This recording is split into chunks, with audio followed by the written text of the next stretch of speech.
To learn from nature, one has to open its spirit for it.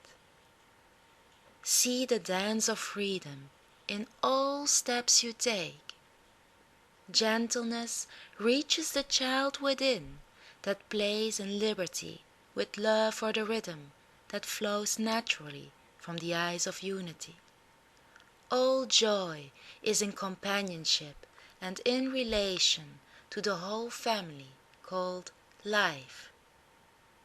Live together without the need to control, and see the beauty of your people in each individual.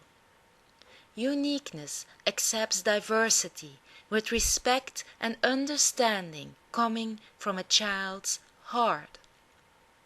Be playful to keep it wild and pure, alive with the fire in the heart, enlightens it the whole world round with the source of happiness that exists in a grateful heart for each creature on earth.